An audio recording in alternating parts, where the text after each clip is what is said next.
Morning, it's Monday and I have a rare day off, so I'm going to go shopping because I'm going to make a fry up tonight, so I'm going to go shopping. Well, I'm not actually going anywhere yet because I've got to wait for that to finish and then put it on the line, then I'll go shopping.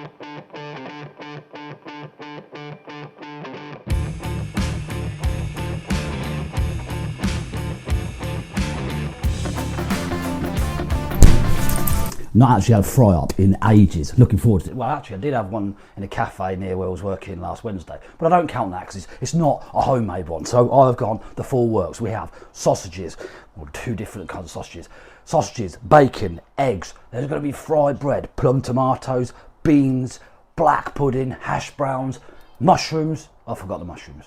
I'll go and get some mushrooms because I'm not finished shopping yet, but I'm really looking forward to it. So now I want to go to the pet shop because I've cleaned the aviary out yesterday and I've run out of all the hay and straw and sawdust and food and everything. So come on, let's go pet shop. Nearly walked into the door.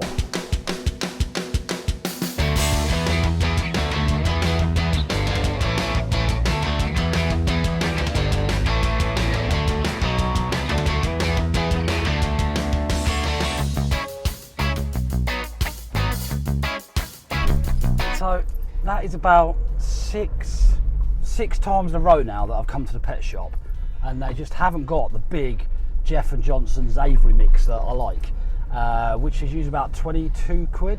It's now gone up to about £35 on Amazon. It's ridiculous. I mean, who decided to put bird seed up by that much? I don't know. It was also very tempting to buy new birds while I was in there, but I can't because that's why I've got 15 less birds. Is because of overcrowding. So I can't go down to the pet shop and buy more.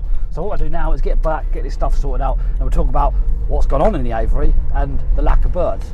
But first of all, I need to go and get some mushrooms because a fry up isn't a fry up without mushrooms.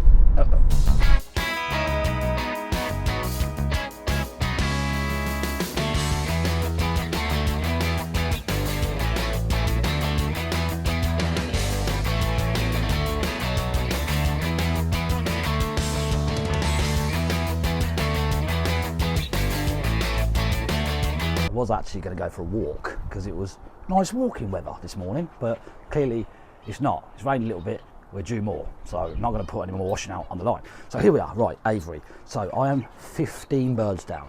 Last weekend it was Rosie's 7th birthday, it was 32 degrees and very hot, so we had a birthday party for her. We were going to hire a bouncy castle. We changed our minds last minute because that probably would kill the kids in that heat. So I bought 2 new paddling pools and everyone just got wet and had lots of fun. But before that, I managed to catch 7 zebra finches, 7 budgies, get them off down the pet shop, ka-ching, bit of money, and now it's quieter. See, Emma's rather happy because obviously they're rather noisy in the morning. I mean, it's not like it's 4 o'clock light now, it's around about 6, half 6, so it's not too bad this time of year. But yeah, it's a lot quieter, so yes, I had to refrain from buying some more at the pet shop a minute ago, so I haven't. Now that's 14 birds. I actually lost one died, Violet, bless her heart. I was at work last week and Emma said that Violet passed away. I didn't even see her, you know, she'd been shipped off and buried, and so yeah, I don't know what happened to her. Old age, fighting, I don't know. But yeah, I'm going to miss Violet. I'm going to try and get another one, I think. So yeah, no Violet. But I do have 2 more baby budgies over there. They're on their way out. Finches sitting on eggs. So the whole cycle is going to start all over again. I did, and I have mentioned this a few videos back, or a few more videos back, that do you remember in here, I used to have, it's in here, cat.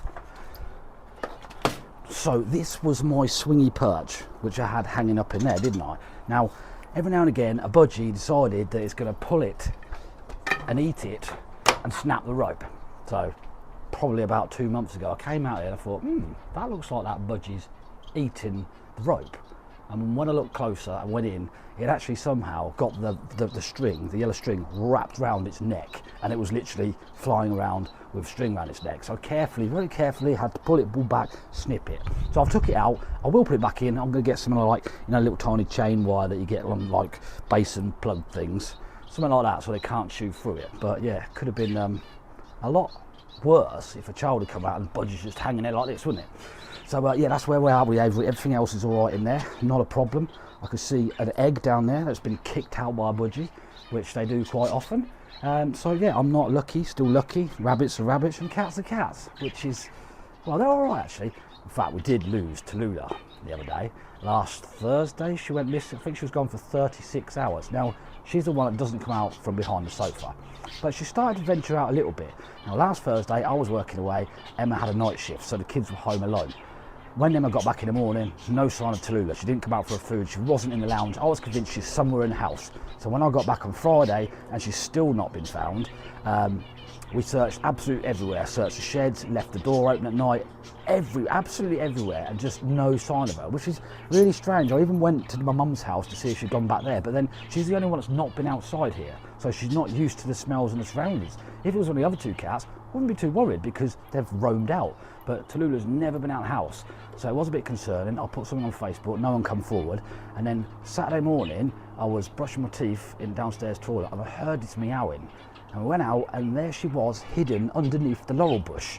Now, the only way she could have got out there, the only way was to jump from the landing window and then land like in the laurel bush, and then she was just sat underneath it. But since then, she's been coming out even more, which is strange.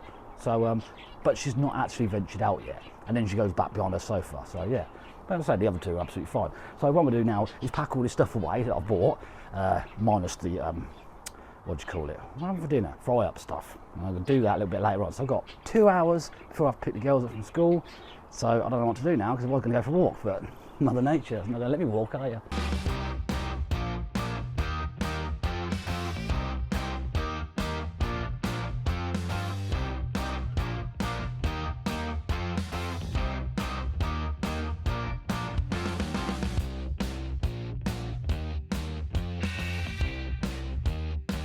There's clearly pecking order issues with the cats. Not this one, this one's alright. But them two in there, sheesh.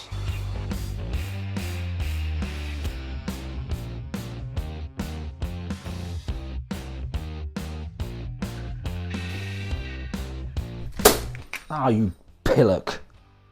Come on, hey you. So she's actually getting a lot braver after a little trip out the window on Saturday.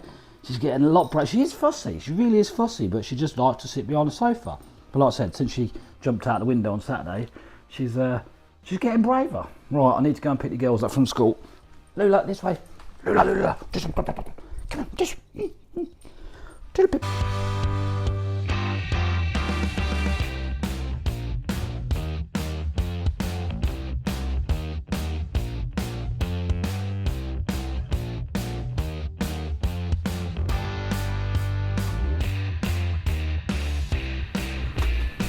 That's it, all done. Girls picked up from school. Didn't rain. Last Sunday though, Jesus, probably where you are as well. It was like, all of a sudden it went from like 27, 28 degrees, beautiful sunshine, to an absolute tropical monsoon of a storm, like very quickly. Didn't last long, but it absolutely soaked the house because I was looking at it out the front and forgot the back door was open. But hey ho, never mind. Right, so it is very nice to have a rare Monday treat off. Very rare indeed, purely because the team I work with have gone to a festival and this is their recovery day. So yeah, it was nice to actually get up this morning, be able to take the girls to school, pick them up, because I don't get to do that very often anymore. So it was lovely. So I have one more job left to do, which is to do the fry up, which is where I get into flappy mode, because fry ups are not that easy. So wish me luck, and I'll see you soon. Thanks for watching, goodbye.